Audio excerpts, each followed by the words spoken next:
Tonight, the FDA and cigarettes. Tough new regulations are about to kick in. A big win for anti-smoking crusaders, but it will only limit nicotine, not eliminate it. That is a tremendous victory for Philip Morris and for Big Tobacco.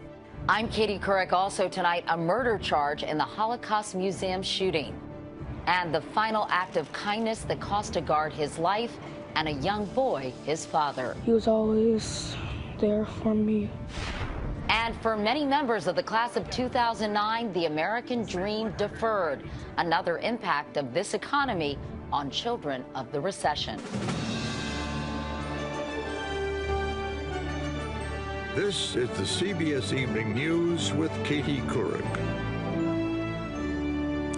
And good evening, everyone. Congress is taking unprecedented action to try to reduce the number of smoking-related deaths in this country. There are 400,000 every year. Today, the Senate followed the House in giving the Food and Drug Administration the power for the first time ever to regulate tobacco. An overwhelming 79 senators voting yes, just 17 no. Nancy Cordes now with what's in the bill and what's not. The landmark legislation is designed to keep kids from starting the habit and help adults kick it. For the first time in the history of our country, the Food and Drug Administration will be able to regulate tobacco products. The bill forces Big Tobacco to reveal every ingredient in their cigarettes and empowers the FDA to restrict the ingredients it deems harmful. It also calls for bigger, bolder health warning labels that cover half the packaging. It prohibits colorful ads that appeal to kids and the use of terms like light, mild, or low tar, which falsely imply that some cigarettes are safer. This is a strong public health bill. But not as strong as some had wanted. For example, the bill bans all flavorings like banana or cinnamon, except for the most common flavoring, menthol. It allows the FDA to reduce nicotine content, but not remove it altogether. We will never be able to get rid of the addictive nature of tobacco because we are now forced to retain the nicotine. That is a tremendous victory for Philip Morris and for Big Tobacco. Indeed, Philip Morris is a staunch supporter of the bill and even helped to write it. There's more to be done down the line, but for now, this is an extraordinary step forward. And that's why more than 1,000 health and consumer groups have been pushing for this law for over 10 years. The FDA has trouble fulfilling some of the responsibilities it has already. How do you think it's going to handle this new role? Well, we're giving them additional resources. In fact, the tobacco companies themselves are going to have to pay a fee to finance all of this. The taxpayers are not going to have to pay for it. The bill's landslide victory may be a sign of the times. Members pointed out today that the first anti-smoking legislation 20 years ago, which banned cigarettes on airplanes, passed by just a single vote, Katie. Nancy Cordes. Nancy, thanks so much. David Kessler was head of the Food and Drug Administration from 1990 to 1997. Dr. Kessler, how historic do you think this legislation is? It is very historic, Katie. It's a landmark piece of legislation. For the first time, we have the opportunity to regulate this deadly addictive product. The nation's biggest cigarette maker, Philip Morris, supports this bill. That seems a bit counterintuitive. What does Philip Morris have to gain by this? You know, I was a little nervous. You know, here we worked for 15 years for this legislation. They fought us all along the way. They fought us very hard, and then they switched. Then they backed the legislation. I think they understood that the 50 years that they deceived the American public, they denied the addictiveness of the product, that just was not going to work. Are you disappointed this legislation does not allow the FDA to remove nicotine in cigarettes or deal with mentholated cigarettes, which are so popular? It gives the agency a broad range of authority over the product itself, over the advertising and promotion. No piece of legislation is perfect, but this is as close as I could have ever imagined or hoped for. The FDA, though, as you know, Dr. Kessler, has had some recent blunders. For example, the drug Vioxx. It was approved and then removed for safety reasons. I guess the question is the FDA up to the task of this new regulation? You're right. The last number of years have been hard on the FDA, but I think this is a shot in the arm. I think this will help the agency, be the most important consumer protection agency that it's been for the last 100 years. This will save lives, Katie. Dr. David Kessler, former head of the FDA, thanks so much for talking with us. Thank you, Katie. In other health news tonight, the H1N1 flu is now officially a pandemic. The World Health Organization today raised the worldwide alert to the highest level in more than 40 years. Now, this doesn't mean the virus is more deadly, simply that it's spreading. Nearly 29,000 cases have been reported in 74 countries. The latest now on the shooting at that Holocaust Museum in Washington. The elderly suspect was charged today with first-degree murder and could face the death penalty. Police say the 39-year-old security guard he shot to death had just opened a door to let him into the museum. More now from Justice correspondent Bob Orr. At the Holocaust Museum today, well-wishers dropped off flowers. And crime scene tape barricaded the entrance, pockmarked by bullet holes and littered with the remnants of yesterday's shooting. The museum remained closed, the flag lowered to half-staff in honor of fallen security guard Stephen Johns. The suspect, 88-year-old white supremacist James Von Brunn, who was shot in the face during the attack, was formally charged with murder. And the FBI said evidence shows he was a lone wolf motivated by hate. Have no information that Mr. Von Brunn had any accomplices. Police have a surveillance tape showing that Von Brunn double-parked this red car in front of the museum and then walked toward the building with a .22 caliber rifle at his side. Special Police Officer Johns was kind enough to open the door. As he entered, he raised the rifle, opened fire. Johns was hit and mortally wounded. Two other guards returned fire and Von Brunn collapsed onto the sidewalk. This cell phone picture was taken just after the shootout. Spent cartridges reveal Von Brunn fired 3 shots, the officers 8. And an FBI search of Von Brunn's car turned up more bullets and a clear motive. A notebook filled with the kind of racist anti-Semitic rantings he long spewed on radical websites. "You want my weapons," he wrote? "This is how you'll get them. The Holocaust is a lie. Obama was created by Jews." At Von Brunn's Annapolis, Maryland apartment, police found another rifle and more ammunition. Meanwhile, the 11-year-old son of murdered guard Stephen Johns is now without his dad. To me, he was a pretty great guy. When I had heard about what happened, I was just sad and mad at the guy that shot him. The museum is expected to reopen tomorrow. The investigation will take weeks, but the pain and the fallout from a few seconds of gunfire will endure. Bob Orr, CBS News, Washington. Overseas voters in Iran go to the polls just a few hours from now in a presidential election that many believe is too close to call. There's a real chance that hardline anti-American President Ahmadinejad will be swept out of office by voters looking for change.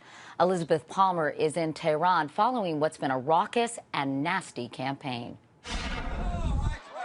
For days now, Iran's opposition supporters have been shouting slogans they'd normally only whisper.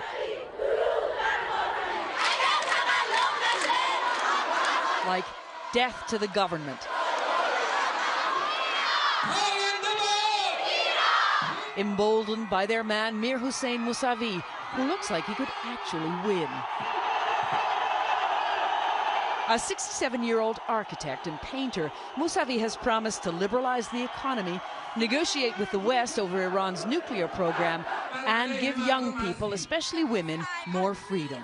This election goes for Mousavi, things will change in a better way for Iran. It'll be better.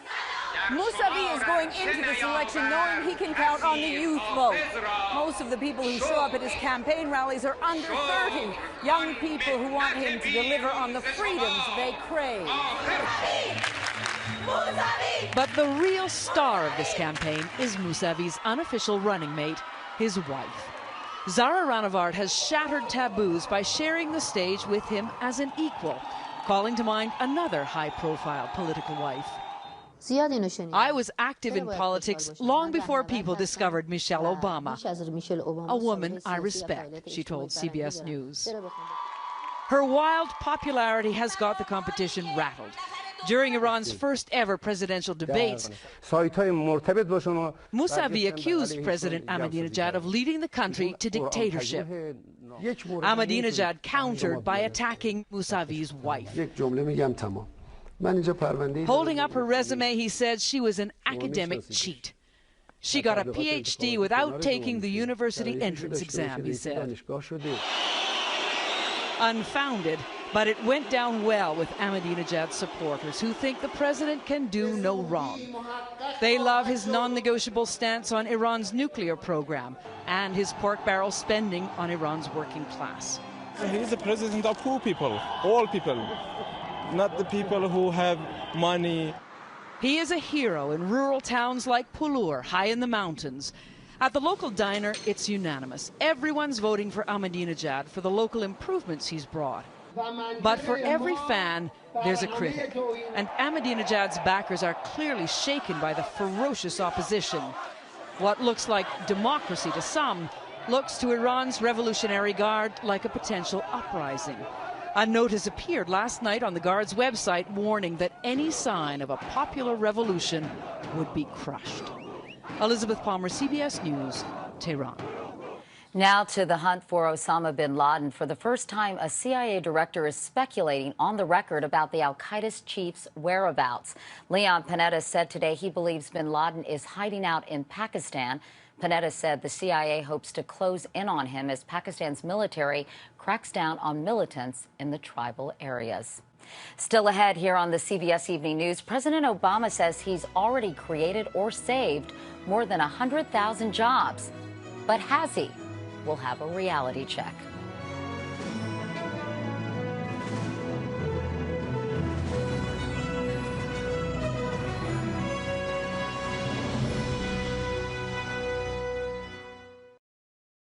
The foreclosure crisis may be easing just a bit. A report out today says the number of filings fell 6% last month. Still, more than 321,000 homes received a foreclosure notice. In other economic news, earlier this week, President Obama said he has already saved or created tens of thousands of jobs. But do his numbers really add up? Wyatt Andrews now with a reality check. At least 150,000 jobs. It's the president's favorite number, those 150,000 jobs, and he uses it as clear numeric proof the stimulus is working. Has already saved or created over 150,000 jobs. It sounds like the administration has actually counted these jobs. 150,000 jobs thus far. But here's the reality. Those 150,000 jobs are a guess based on this 16-page White House document, which uses what's called macroeconomic methodology that gives the president a formula for the jobs that should be created, not a tally of jobs actually created. There's no way that an economist, no matter how good, can say this stimulus package created this many jobs. It's just a jump that you can't make with any certainty. More than 10,000 jobs each day. Then there's the other claim. You've already saved or created. We've created and saved. The claim that in the 150,000 are also jobs that have been saved, workers not laid off. But the reality is you can't count layoffs that don't happen. It would be absolutely impossible to measure with any precision how many people have kept their jobs. I think it's a pretty conservative estimate. The president's top economic advisor readily agrees those 150,000 jobs are an estimate. Why does the president present the figure as fact? Because she argues the economy is recovering and the estimate is based on history. When you have a tax cut like we've had, when you have the kind of spending changes like we've had, traditionally that's created a large number of jobs. So that's where we're getting that number. Clearly, the stimulus is creating some jobs and preventing some layoffs. But how many jobs can be directly traced to the stimulus will be a big part of the president's legacy. One day, he might be proven right. Right now, that's an estimate. Wyatt Andrews, CBS News, Washington. And we'll be right back. Driver beware. If your mini car crashes, you may get a maxi repair bill. The insurance industry today reported that low-speed fender benders at less than 6 miles an hour can cost as much as $3,000 to repair. The worst performer among the 7 tested tiny cars, The Kia Rio, in 4 tests, it averaged $2,700 in damages. The Hyundai Accent averaged more than $2,000. The Toyota Yaris, nearly as much. The best performer, the Smart Fortwo, which still averaged about $900 in repairs for a small bump. Meanwhile, President Obama is taking his case for health care reform directly to the people. He held a town meeting on it today, and he insisted his goal is not, as some critics claim, to nationalize health care. The audience in Green Bay, Wisconsin, included a man who, like the president, is the father of a 10-year-old girl. I'm fortunate enough to be here with my 10-year-old daughter who is missing her last day of school for this. I hope she doesn't get in trouble. Yeah. Do you need me to write a note? I'll take you up on that, actually, Mr. President. And with that, the president wrote a note for the girl and told her he thought she had a, quote, cool name. Her name, by the way, is Kennedy. There you go. You got it. To Kennedy's teacher, please excuse Kennedy's absence. She's with me, Barack Obama. Pretty cool. And Kennedy is a smart kid. She says she's going to keep the note and frame it. Coming up next, the class of 2009 graduating with a degree of uncertainty. You've heard it for years. There's no such thing as a free lunch, but there is for a lot of American children. A new report says more than 16 million school kids get free lunches in this recession. That's up more than 6% in a year. The cost to taxpayers? About $50 million. For recent college graduates, welcome to the new course, Real World 101 in the School of Hard Knocks. The 2.3 million members of the class of '09 are facing their toughest assignment yet. Get a job. Only 1 in 5 who applied for a job got one. Compare that to the class of '07. Half of them got jobs. In partnership with USA Today, we continue our series, CBS Reports, Children of the Recession. They spent 4 long years learning the facts. Now they have to face them. A time of unprecedented challenges. A time when jobs are harder to come by. And an economy in crisis. You would think the 4 of you were living the dream. You all were able to go to college. And now it's sort of, you feel, where do I go from here? Oh, yeah. I feel like my friends and I are all in a place where everything is unknown, especially those of us that don't have jobs yet or aren't going to school. It's scary. For Pooja Jaitley, looking for work is a full-time job. I feel like, am I underqualified? Am I overqualified? I don't know what I'm doing wrong. When I go to interviews, there are people there that are 20, 30 years older than me. Yeah, no problem. Alan Carlotto wants to go to dental school next year. He was looking for a job in a lab, but after 15 rejections, settled for office work.